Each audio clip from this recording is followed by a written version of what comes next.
बिस्मिल्लाहिर्रहमानिर्रहीम। अस्सलाम वालेकुम। कैसे हैं आप सब। आज हम ग्रेड 8 साइंस का सेकंड यूनिट स्टार्ट करने जा रहे हैं, ह्यूमन नर्वस सिस्टम। आज की इस वीडियो में हमने कुछ बेसिक चीज़ों को स्टडी करना है। उसमें nervous system, neuron, types of neuron और सेंट्रल नर्वस सिस्टम शामिल हैं। तो सबसे पहले चलते हैं नर्वस सिस्टम की तरफ। नर्वस सिस्टम क्या होता है? अक्सर कभी हमें पेन फील हो या हमारा हाथ किसी गर्म चीज़ पर लग जाए, हम किसी गर्म चीज़ को टच करें तो एकदम से हम अपना हाथ पीछे की तरफ हटा लेते हैं। तो ऐसा कौन सा सिस्टम है जो हमारे ब्रेन को फौरी रिएक्शन करने पे मजबूर करता है? तो ये ब्रेन की तरफ फौरी से मैसेज जाना और हाथ को पीछे हटा लेना, ये सारा कुछ एक सिस्टम के तहत होता है जिसको कहते हैं nervous system. Nervous system is an organ system in our body which carries messages from one part of the body to another and coordinates body functions. This system is called nervous system.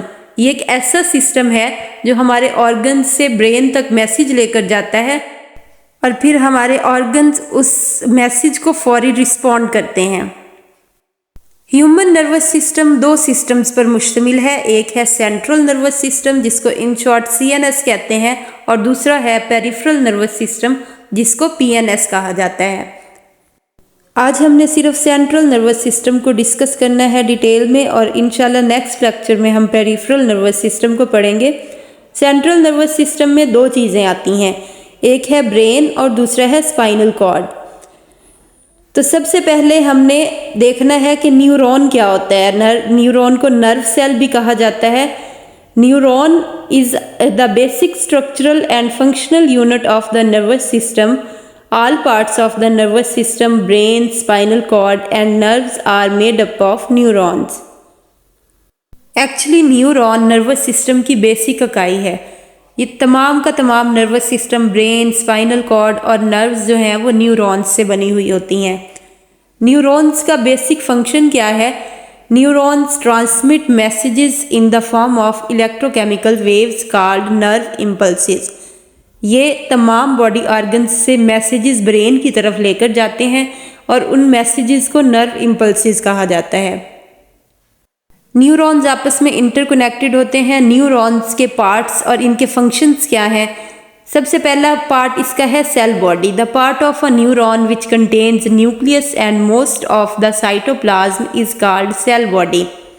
Neuron की जो main body है, main उसका हिस्सा है, उसको cell body कहा जाता है। सेल बॉडी के बाद अगले हैं एक्सॉन टर्मिनल्स, जिनको टर्मिनल एंड्स भी कहा जाता है। Terminal ends of the axon transmit the messages to the next cells. ये वो हिस्सा है जहाँ से एक न्यूरॉन दूसरे न्यूरॉन के साथ कनेक्टेड होता है, तो ये मैसेज कन्वे करते हैं एक न्यूरॉन से दूसरे न्यूरॉन तक। टर्मिनल एंड्स के बाद ये जो लंबी सी एक सलाख नुमा या धागा नुमा साख्त है, इसको एक्सॉन कहते हैं। A long projection of the cell body which conducts messages away from the cell body is called axon.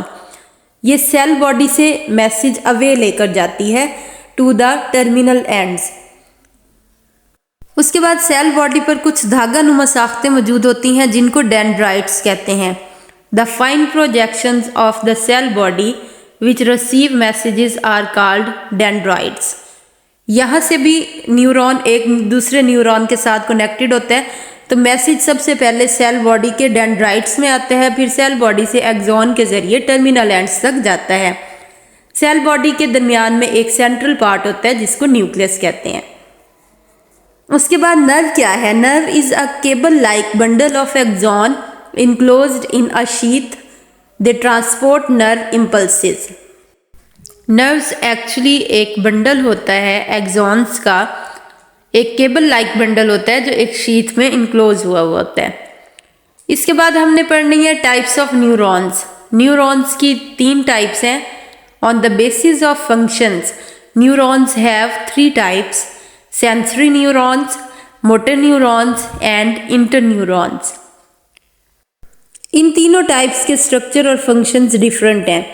Sensory neurons carry nerve impulses from sense organs, ears, eyes, skin, tongue, nose to the central nervous system. Sensory neurons का क्या function है कि ये जितने भी हमारे sensory organs हैं जैसे कान, आंख, नाक, स्किन वगैरह, इनसे ये सेंट्रल नर्वस सिस्टम तक मैसेज को कन्वे करती हैं। उसके बाद आती हैं motor neurons. Motor neurons carry nerve impulses from central nervous system to effectors the parts which respond.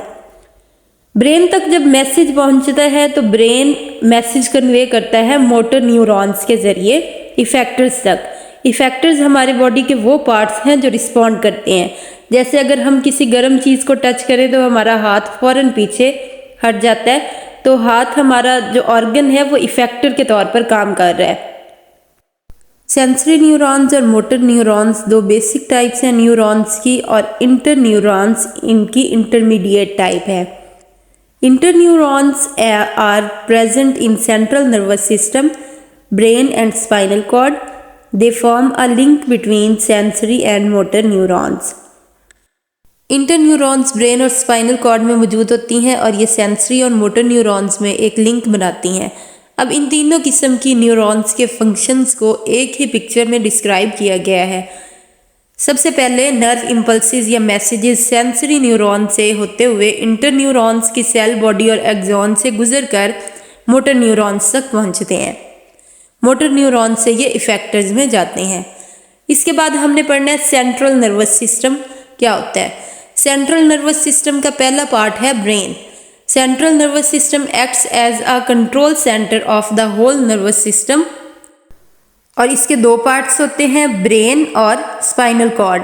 तो सबसे पहले देखते हैं ब्रेन क्या होता है। Human brain is enclosed in a bony skull called cranium and consist of billions of interneurons. Brain बहुत सारे इंटरन्यूरॉन्स पर मुश्तमिल होता है और ब्रेन जिस स्ट्रक्चर के अंदर मौजूद होता है उसको क्रेनियम कहते हैं। Brain is divided into following parts. Brain के 3 हिस्से होते हैं और इनके नाम है फोर ब्रेन, मिड ब्रेन और hind brain. Mid brain fore brain और हाइंड ब्रेन के सेंटर में मौजूद होता है। सबसे पहले देखते हैं fore brain. Fore brain has 3 parts, cerebrum, thalamus and hypothalamus. Fore brain के भी 3 हिस्से होते हैं, cerebrum, thalamus and hypothalamus. Fore brain के पार्ट्स को डिस्कस करने से पहले अगर हम ब्रेन के 3 पार्ट्स देखें तो फोर ब्रेन, मिड ब्रेन और हाइंड ब्रेन इस तरह से मौजूद होते हैं। Cerebrum is the top most and largest part of the brain. It is divided into right and left hemispheres. Cerebrum fore brain का सबसे बड़ा और सबसे ऊपर वाला हिस्सा है और ये 2 हेमिस्फेयर्स पर मुश्तमिल होता है, right hemisphere and left hemisphere, और दोनों स्फेयर्स के फंक्शन डिफरेंट होते हैं। Left hemisphere controls speech, comprehension, arithmetic and writing. ये हमारे राइटिंग के स्किल्स और बोलने के स्किल्स को कंट्रोल करता है लेफ्ट हेमिस्फेयर। जबकि राइट हेमिस्फेयर का फंक्शन क्या होता है? Right hemisphere controls creativity, spatial ability, artistic and musical skills. यानी ये हमारे आर्ट को शो कर रहा होता है, हमारे आर्ट को कंट्रोल कर रहा होता है। उसके बाद फोर ब्रेन का दूसरा हिस्सा है थैलेमस। इनसाइड सेरिब्रम, सेरिब्रम के बिल्कुल नीचे there is a small structure called thalamus. It controls many sensory functions.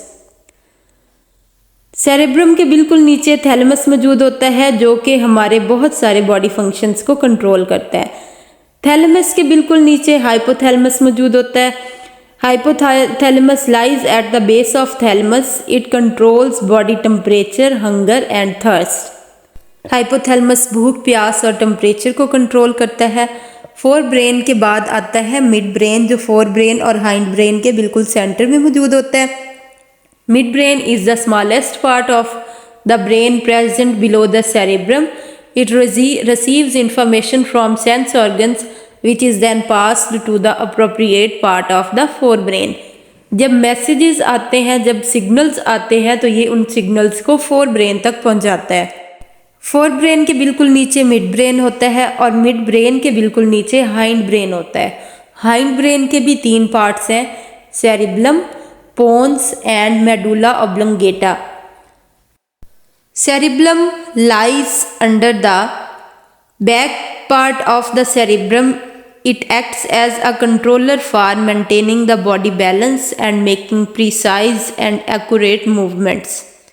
Cerebellum बिल्कुल सेरिब्रम के नीचे होता है और ये हमारी मूवमेंट्स को कंट्रोल करता है। जो भी हमारे बॉडी पार्ट हरकत कर रहे होते हैं या हमारे बॉडी के बैलेंस को ये कंट्रोल करता है। चलते फिरते हुए, वॉक करते हुए, दौड़ते हुए ये हमारे बॉडी बैलेंस को और मूवमेंट्स को कंट्रोल करता है। सेरिब्लम के बाद अगला पार्ट है पोन्स। पोन्स बिल्कुल मिड ब्रेन के नीचे होता है। Pons is an oval structure present beneath midbrain. It controls many functions like sleep, swallowing, equilibrium and taste etc. ये हमारे सोने की एक्टिविटी और चबाने की एक्टिविटी और टेस्ट को कंट्रोल करता है। उसके बाद आता है medulla oblongata. It forms the posterior part of the brain where it is connected with spinal cord. यहाँ से स्पाइनल कॉर्ड शुरू हो जाती है। जहाँ पे मेडुला ऑब्लिंगेटा ख़त्म होता है वहीं से स्पाइनल कॉर्ड शुरू हो जाती है। ये ब्रेन का बहुत ही इम्पोर्टेंट पार्ट है। इस पार्ट में बहुत सारी एक्टिविटीज़ को कंट्रोल करता है ये, जैसा कि heart beat, breathing and digestion. ये मेन एक्टिविटीज़ हैं जिनको ये कंट्रोल करता है। मेडुला ऑब्लिंगेटा उस वक्त भी काम कर रहा होता है जब पूरे का पूरा दिमाग सोया हुआ होता है। जब हम सो रहे होते हैं तो मेडुला ऑब्लिंगेटा वो वाहिद हिस्सा है सेंट्रल नर्वस सिस्टम का जो उस वक्त भी वर्क कर रहा होता है। ये सारे ब्रेन के पार्ट्स थे। सबसे पहले फोर ब्रेन, फिर मिड ब्रेन एंड लास्ट पे हाइंड ब्रेन। हाइंड ब्रेन जो कि मेडुला ऑब्लिंगेटा पे ख़त्म हो रहा है और वहीं से स्पाइनल कॉर्ड स्टार्ट हो रही है। Spinal cord is an extension of medulla oblongata. It runs backwards inside the backbone up to its lower end. It is made up of interneurons. पहले ही आपको बताया कि इंटरन्यूरॉन्स जो हैं वो ब्रेन और स्पाइनल कॉर्ड का ज़्यादातर हिस्सा बनाती हैं। स्पाइनल कॉर्ड ब्रेन की एंडिंग से स्टार्ट होती है और लोअर एंड तक ये एक्सटेंड हुई होती है और एक्चुअली ये मेडुला ऑब्लिंगेटा की ही एक्सटेंशन है। Spinal cord creates a link between brain and different body parts. It also controls some reflex actions. ये हमारे ब्रेन से तमाम बॉडी ऑर्गन्स तक लिंक क्रिएट करती है। इससे नर्व्स निकल रही होती हैं जो तमाम बॉडी ऑर्गन्स तक जाती हैं और ये बहुत से रिफ्लेक्स एक्शंस को कंट्रोल करता है। इनवॉलंटरी एक्शंस को स्पाइनल कॉर्ड कंट्रोल करता है। ये थी आज की video. Thank you for watching. अगर आप लोगों ने अभी तक मेरा चैनल सब्सक्राइब नहीं किया तो please don't forget to subscribe my channel. Take care. Allah Hafiz.